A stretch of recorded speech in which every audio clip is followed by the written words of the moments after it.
Je m'appelle Orlane Charles, j'ai 24 ans, je suis originaire de Valenciennes et je suis formatrice. Comment avez-vous découvert ce métier? De base, je voulais partir pour être professeure de management dans l'éducation nationale. Et à la suite de ça, j'ai été chez Alternemploi en BTS, où on a échangé avec Mathieu, qui était mon formateur à ce moment-là, où il m'a proposé du coup un poste de formatrice en CDI si j'obtenais mon BTS. Avez-vous eu précédemment des échos positifs ou négatifs de ce métier? J'ai eu beaucoup d'échos positifs parce que je le voyais déjà par le travail de Mathieu, de Christina, de Coralie, qui sont actuellement mes collègues, où on voyait le travail, l'investissement qu'ils avaient. Pour moi, c'était que du positif. Surtout Christina, c'est un peu, on va dire que c'est un peu le modèle que je suis du coup. Mais vraiment, c'est que du positif que je vois. En elle, en fait, c'est même pas verbalement, c'est les petites attentions qui font que on voit que c'est un métier qui envoie que du positif. Enfin, moi, le négatif, je le vois pas forcément en fait. Je vais pas dire qu'il y en a pas. Je pense qu'il y en a vis-à-vis des contraintes parce qu'il y a les. Enfin, par rapport aux élèves, il y a toujours du négatif parce ils ont chacun. En fait, le négatif, c'est plus leur caractère que le. C'est pas, c'est le négatif, je sais pas comment l'expliquer. Le négatif, c'est le caractère des élèves parce qu'on doit s'adapter à eux. Donc c'est pas vraiment du négatif, c'est plus une contrainte en fait. Quel est le parcours scolaire qui vous a permis d'accéder à ce métier? Alors j'ai le parcours scolaire, j'ai eu mon bac et j'ai eu mon BTS MCO, donc anciennement MUC. Je suis devenue formatrice, tout simplement. Selon vous, est-il facile de trouver un poste similaire? C'est une bonne question. Honnêtement, j'ai jamais regardé. Je pense que en tant que formateur, c'est un peu plus ouvert, alors que si on parle d'éducation nationale, là, c'est beaucoup plus fermé. Quel est l'objectif de ce métier? L'objectif, c'est vraiment d'enseigner, en fait, d'apporter les connaissances, les moyens nécessaires aux apprenants, que ça soit du niveau CAP, bac ou BTS. Le but, c'est vraiment de leur donner la méthodologie et les connaissances pour eux avancer au final, dans leur projet professionnel. Quelles sont les tâches à réaliser? Les tâches. Alors, la préparation de cours, c'est la top 1. Préparation de cours, après enseigner, enfin, donner les connaissances, etc. Là, vraiment, formateur, ça va être aussi l'échange avec les apprentis, enfin les alternants. Vraiment l'échange, parce qu'on est quand même humain, en fait. Donc, les problèmes, ils vont nous en parler. Dû à la relation qu'on a avec eux, on a quand même une certaine approche qui fait qu'on n'est pas scolaire. On est vraiment là aussi en soutien s'ils ont des problèmes, peu importe le domaine, de voiture, dans la famille ou même au niveau du logement, on est là pour les aider.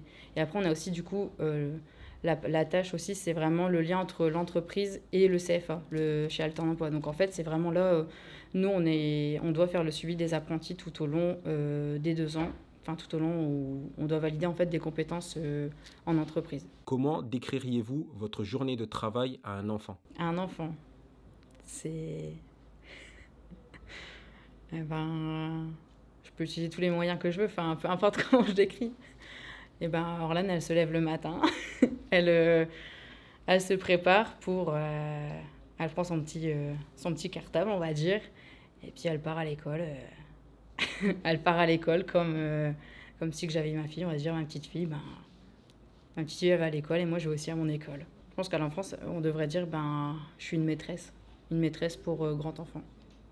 Je pense que c'est le plus représentatif. Quels sont vos horaires de travail? Alors, mes horaires de travail, je travaille du lundi au jeudi, de 8h30 à 16h30, donc les horaires de bureau. Et le vendredi, c'est vraiment consacré à la préparation de cours, à la correction de copies, ou faire les suivis en entreprise si besoin, ou aller voir les apprentis en entreprise. Depuis combien de temps exercez-vous votre métier? 6, 7 mois, je crois, oui, je sais même pas. À quoi ressemble votre journée type? Ma journée type. Alors, Est-ce qu'on a vraiment une journée type au final? C'est une vraie journée type, on va dire qu'on arrive... moi, j'arrive à 8h10, 15, où là, du coup, généralement, mes copies sont préparées, enfin, les feuilles que je vais imprimer sont préparées la veille. Donc, du coup, le matin, j'arrive, c'est vraiment regarder s'il manque aucune copie et checker si j'ai tout. Donc, quand je dis checker, ça va être un stylo, des feuilles.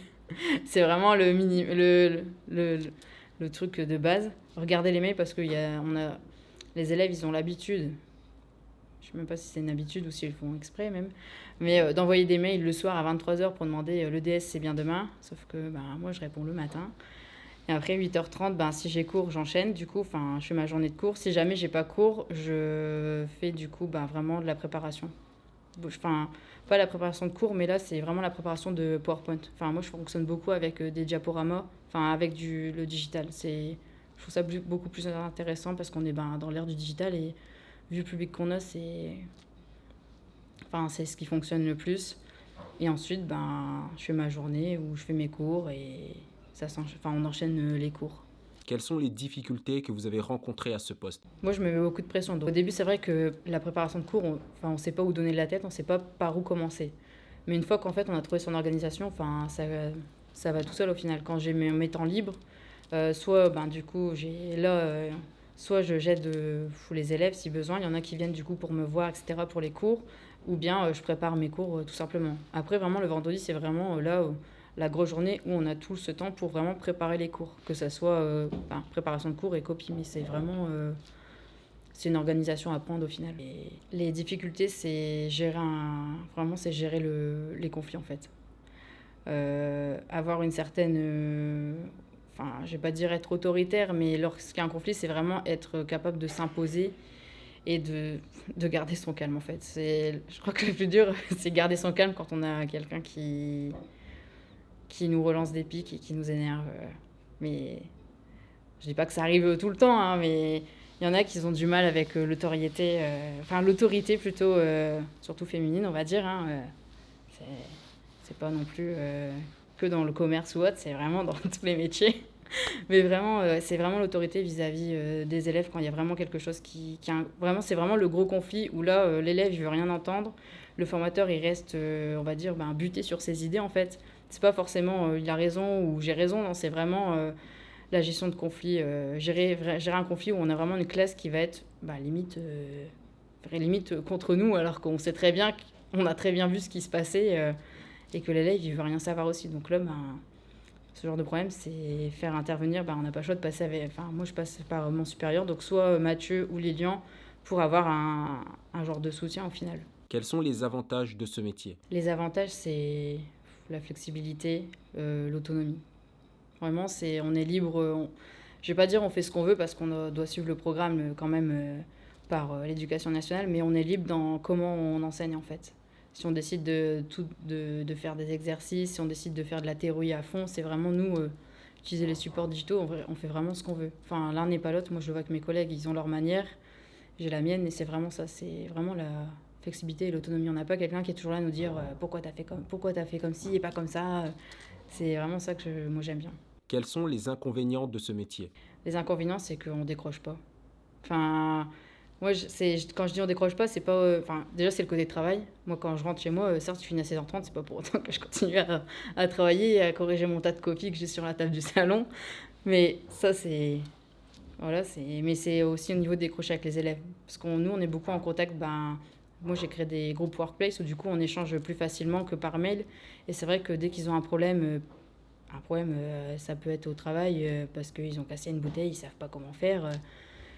C'est rien de grave, hein, mais automatiquement, ils échangent. Là, ce matin, les CAP, ils ont eu leur date d'examen. À 6h du matin, ils m'ont envoyé un message pour leur projet. Alors, je réponds. Hein, là, je leur ai fait une petite vidéo que je vais leur envoyer, mais c'est mignon, mais on décroche pas, en fait. C'est pas vraiment... c'est mauvais, mais c'est pas non plus... ça va pas non plus nous casser notre vie, en fait. Je pense qu'on est un peu leur deuxième famille, en fait. Ils nous le diront pas, hein, c'est sûr, hein, mais comme là, on a régulièrement des élèves qui viennent au centre de formation quand ils sont en repos et qu'ils n'ont pas cours. Moi, ça me viendrait pas à l'esprit de le faire en tant que... moi, je l'aurais jamais fait. Mais là, ça montre vraiment, en fait, ça montre la reconnaissance qu'ils ont envers nous, en fait. Et ça, moi, ça me touche quand même. C'est vraiment cool d'avoir des élèves comme ça. Quel est votre plus beau souvenir? Je crois que j'ai trouvé. C'est un truc bête, mais c'est Soufiane qui est venu me voir. Soufiane, donc c'est un élève.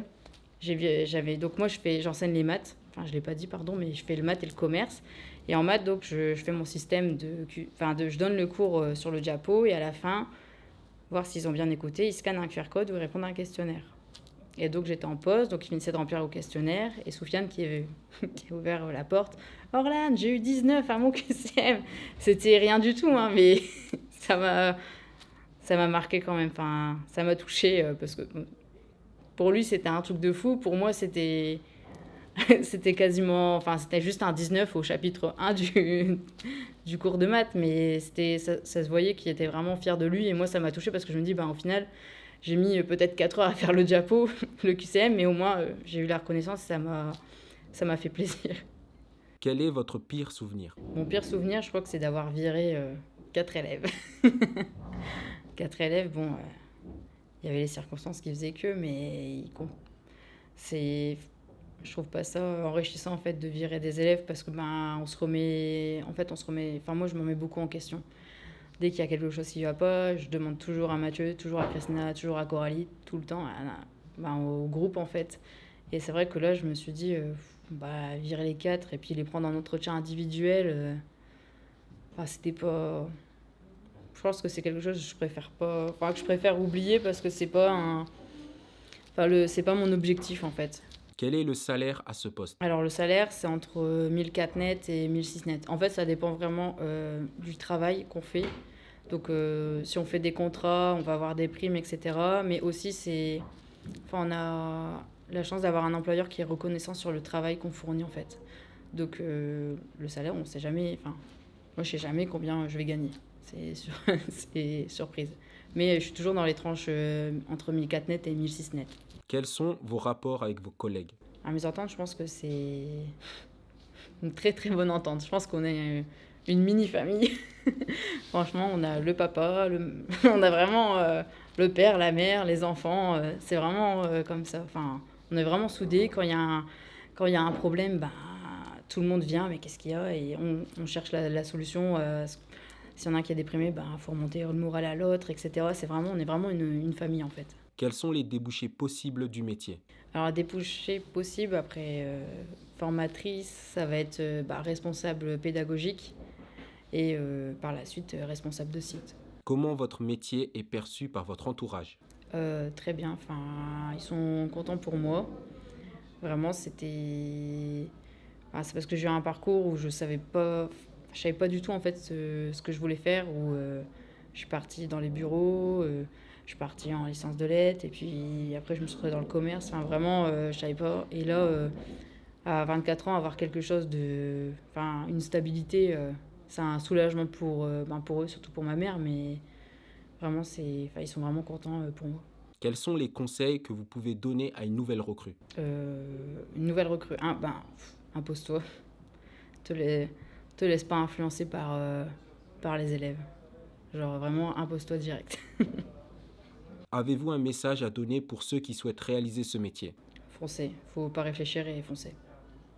Cette interview touche à sa fin. J'espère qu'elle vous a permis de découvrir la réalité terrain de ce métier. Si vous jugez que cette vidéo a été utile, n'hésitez pas à interagir avec elle pour qu'elle soit suggérée plus facilement à ceux qui en ont besoin. Ajoutez à ça, n'hésitez pas à vous abonner pour ne pas rater la suite des interviews à venir. On vous remercie d'avoir suivi cette vidéo jusqu'au bout et à très bientôt.